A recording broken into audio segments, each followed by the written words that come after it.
वेदाचा तो अर्थ आम्हासीच ठावा. मंबाजी बुवा गोसावी हे चिंचवडकर देवघराण्यातील केशवराजांचे शिष्य. ते आपल्या गुरुबरोबर काही कारणाने तंटा करून देहूला येऊन राहिले होते. त्यांना देहूत आपल्या स्वतंत्र मठाचा जम बसवावा असं वाटत होतं. पण तिथं तर तुकाराम महाराजांसारखा सूर्यच तळपत होता. तेव्हा या काजव्याचा मोह कोणाला पडणार? भोळ्या बाबड्या लोकांना आपल्याकडे आकृष्ट करण्यासाठी त्यांनी सातत्याने प्रयत्न चालविले होते. त्यांच्या घरी सतत मंत्र तंत्र अंगारे धुपारे चाललेले असत. ते लोकांना भविष्यही सांगत, गंडे दोरे ताईत मंत्रून देत. खरे तर लोकांना ते लुबाडीत असत.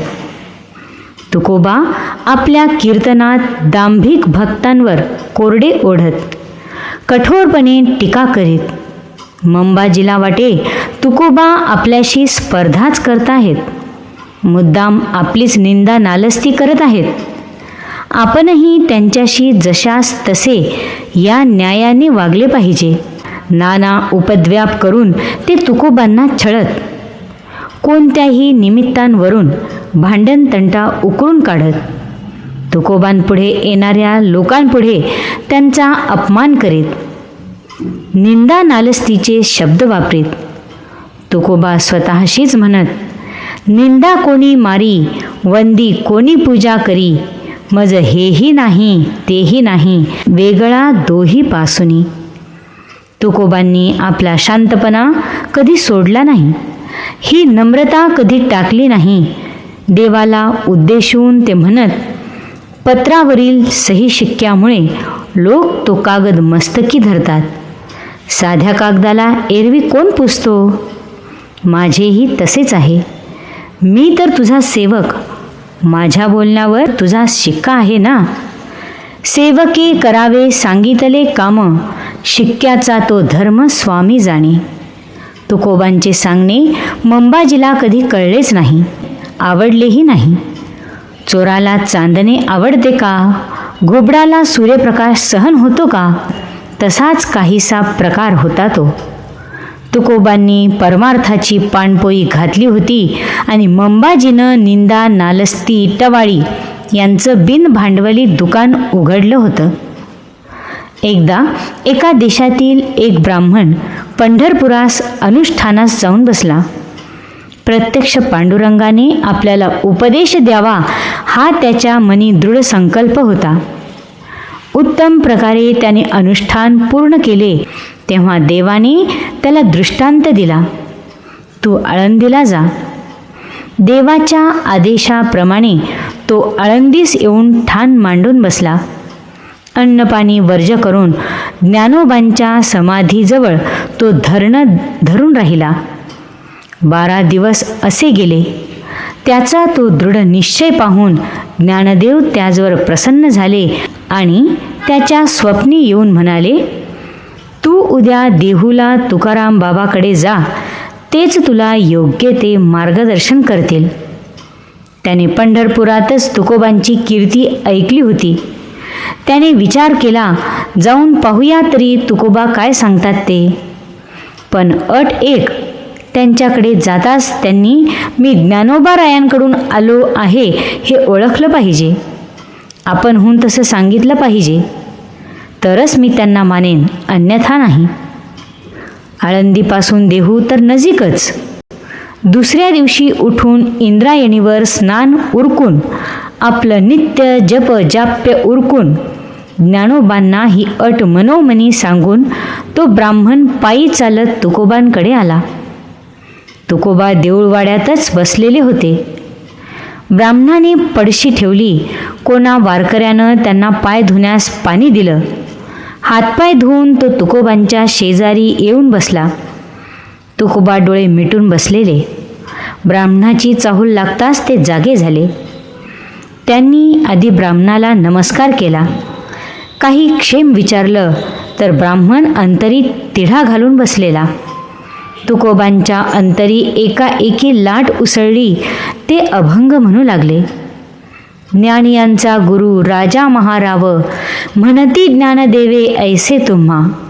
मज पामरा हे काय थोरपण, पायीची वाहन पायी बरी.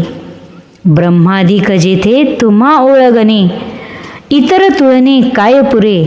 तुका म्हणे नेणे युक्तीची ती खोली, म्हणून ठेविली पायी डोई. तुकोबांच्या डोळ्यातून अश्रू वाहत होते. संकोचाने थिजून ते अनुरेणू एवढे थोकडे झाले होते. शेवटची ओळ म्हणताना त्यांचा कंठ सद्गदित झाला होता. हा अभंग ऐकताच ब्राह्मण थरारला. त्यानं तुकोबांचे पाय धरले. हात जोडून तो म्हणाला, आपण तर माझे अंतरीचे गुज ओळखलेत. आता मला अभयदान देऊन माझं समाधान करा. तुकोबा डोळे मिटून स्तब्ध बसून राहिले होते. त्यांना ज्ञानोबारायांचं हे करणं काही कळत नव्हतं. ते ज्ञानोबांना अंतरीची साद घालून म्हणाले, ज्ञानदेवा, तुम्हालाही माझी करुणा कशी बरं येत नाही? मी का आपल्या परी जाणता आहे? काय आपल्या शब्दाहून माझी वाणी अधिक वदणारी आहे? मज मागे ही उपाधी कशासाठी लावू पाहता? अहो, मी तर तुम्हा साधू संतांचा तराळ आहे. तुम्ही सांगाल ते साधवीत जाणं आणि द्याल ते अन्न खाऊन राहणं ही माझी योग्यता. आपण काही मार्गदर्शन कराल या आशेनं मी आपल्याकडे आलो आहे. आपण असे गप्प का? 4 मोलाचे शब्द सांगाल तर मी कृतार्थ होईल. तुकोबा डोळे उघडून म्हणाले, खरं सांगू का? मी तर त्यासाठी उत्सुक आहे. नका जाऊ वाटा आमुचिया, असं का सांगता? तुम्ही ग्रंथाचे प्रचंड संभार धुंडाळणारे, जप तप अनुष्ठान मांडणारे, आम्ही अडाणी. देवाने माझवर मोठा उपकार जर कोणता केला असेल तर तुम्हाला त्यानं कुणबी केलं हा आहे. विद्या शिकून पंडित बनून केवळ दंभानं मी ताठून फुकट मरून गेलो असतो. द्वैताचे ब्रह्ममायेचे कोरडे वाद घालीत राहिलो असतो. मतमतांतराच्या घोटाळ्यात पडलो असतो. आम्हाला फक्त एवढंच कळतं, घ्यावी हाती टाळ दिंडी, गावे तोंडी गुणानुवाद. तर आता मी तुम्हाला उपदेश काय करावा? तुकोबा असं बरंच काही बोलत राहिले. ब्राह्मण ऐकत राहिला. हळूहळू रात्र झाली. नेहमीचे टाळकरी जमले. गावोगावीचे लोकही जमा झाले. जेवण खाण झाल्यावर तुकोबा कीर्तनास उभे राहिले. त्या ब्राह्मणास त्यांनी श्रोत्यांच्या दाटीवाटीत सर्वांच्या पुढे बसविले. त्यांच्या कपाळी आपल्या हाताने बुक्का लावला. आता विवेचनासाठी तुकोबा कोणता अभंग घेतात याकडं साऱ्यांचं लक्ष लागलं होतं. तुकोबांची वाणी एकाएकी आतून मोहरून आली. नको पडू काही ग्रंथाची भरी, शीघ्र व्रत करी हेची एक. देवाची चाडे आळवावे देवा, ओस देह भावा पडोनिया. साधने घालती काळाची मुखी, गर्भवास सेखी न चुके. उदाराचा मोक्ष होय नव्हे ऐसा, पतनासी इच्छा आवश्यक. रोकडी पातली अंगसंगे जरा, आता उजगारा कोठवरी. तुका म्हणे घाली नामासाठी उडी, पांडुरंग थडी पावविल. तुकोबा बोलू लागले. त्यांच्या शब्दोच्चाराची वाट पाहतच जणू सारा अर्थ बसून राहिला होता. त्यांच्या मुखावाटे भावार्थाचा फुलोरा फुलवीत शब्दांचे कल्लोळ उठू लागले. लोक हो, ब्रह्मज्ञान संपादनाच्या नादी लागू नका. ग्रंथांच्या अध्ययनाने, शास्त्रांच्या अभ्यासाने का कुठे देव भेटतो? आधी देहभाव टाकून देता आला पाहिजे. मगच देवाची खरी प्रार्थना, भजन पूजन घडतं. त्याहीपेक्षा देवाच्या इच्छेने देवाला आळविता आलं पाहिजे. साधनांच्याच खटपटी करीत राहाल तर ती साधनच तुम्हाला काळाच्या तोंडी देतील. नाना व्रते उद्यापने, उपवास, ग्रंथांची पारायणे ही सारी कर्मेच आहेत रे बाबांनो.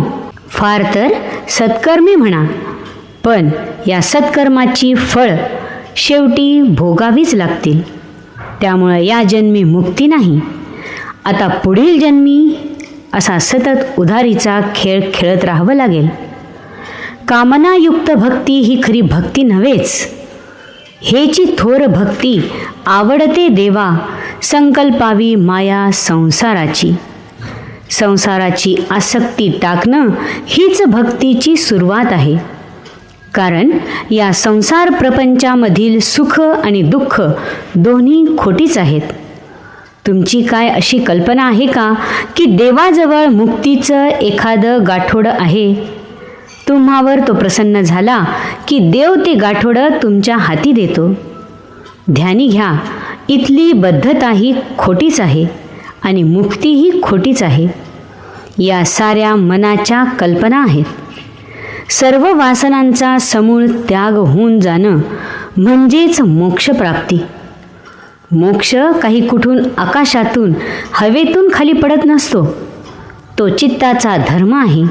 मनाची अतिशुद्ध निर्मळ अवस्था म्हणजेच मोक्ष. ज्याचं चित्त शीतल प्रसन्न असतं तो मुक्त. ज्याचं चित्त सतत संतप्त असतं तो बद्ध. अमलावस्था ही चित्ताची सर्वश्रेष्ठ अवस्था आहे. ती प्राप्त होणं हाच खरा परमार्थ आहे. ती अवस्था प्राप्त करून घ्या. त्यासाठी आधी साक्षी बना. देवाची करुणा भाका. भगवंताच्या नामस्मरणाचा छंद मनाला चित्ताला जडू द्या. त्या श्रीहरीच्या आठवणीनं चित्त आनंदून जावं. डोळ्यातून प्रेमाश्रू वाहू लागावेत. श्वासोश्वासी त्या गोविंदाचा ध्यास लागावा. त्या ध्यासानं मग तुम्हीही गोविंदच बनून जाल. आणि तो भगवंतच तुम्हाला हवा आहे ना. मग तुम्ही तुमच्या चित्ताला असे संकोचून लहान काय करता? मी माझेपणाच्या कल्पना अंधकारात काय पडता? अवघ्या ब्रह्मांडाचे आपोषण घ्यायला सिद्ध व्हा. तुकोबांचे आजचे कीर्तन हा एक अद्भुत अनुभवाचा विषय होता. या विषयात कसलीही कलाकुसर नव्हती. कोणा ग्रंथातील वचनांची दाटीवाटी नव्हती. फार काय तर साधू संतांचेही दृष्टांता दाखल अभंगही त्यात नव्हते. जणू गंगेचा मूल स्रोत स्वतःच्या ओढीनं सागराकडं धावत होता.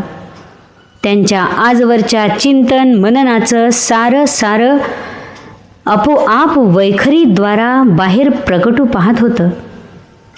तुकोबा आकाशी हात उंचावून गंभीरपणे सांगू लागले, सर्व शास्त्रे पुराणे हेच सांगतात. चारही वेदांचा अर्थ हाच आहे. एका श्रीहरीचं नाम घ्या. यज्ञयाग दानधर्म हे सारे काबाड कष्ट आहेत. एका नामावर विश्वास ठेवा. ज्याचा हा विश्वास दुभंगेल तो पातकी ठरेल. त्याच्या आयुष्याचा तोच घात करून घेईल. या नामाच्या सामर्थ्यावरच ज्ञानदेवांनी आपल्या द्वारी सोन्याचा पिंपळ उभा केला. रेड्याच्या मुखातून वेद वदवले. मुक्तीचे अन्नछत्र घालून वैष्णवांची मांदियाळी उभी केली. तुकोबारायांच्या मुखामधून हरिनामाच्या प्रेमामृताचा वर्षाव होत होता. मुक्ती लाथाडून भक्तिभावाचा उत्कर्षपट ते भराभर उलगडत होते. जणू त्यांचं हे कीर्तन ऐकायला आज प्रत्यक्ष श्रीहरी, ज्ञानदेव, नामदेव एकनाथासह तिथं आले होते. तुकोबांनी हरिनामाचा गजर केला आणि त्या श्रोत्यांना नमस्कार करून ते म्हणाले, बोलिली लेकुरे वेडी वाकडी उत्तरे, करा क्षमा अपराध महाराज तुम्ही सिद्ध. नाही विचारिला अधिकार म्या आपुला, तुका म्हणे ज्ञानेश्वरा राखा पायापे किंकरा. त्या ब्राह्मणाने लगबगीने उठून तुकोबांच्या चरणी मस्तक ठेवलं. ज्ञानदेवांनी आपल्याला तुकोबारायांकडं का पाठविलं याचं उत्तर त्याला केव्हाच मिळालेलं होतं. धन्यवाद.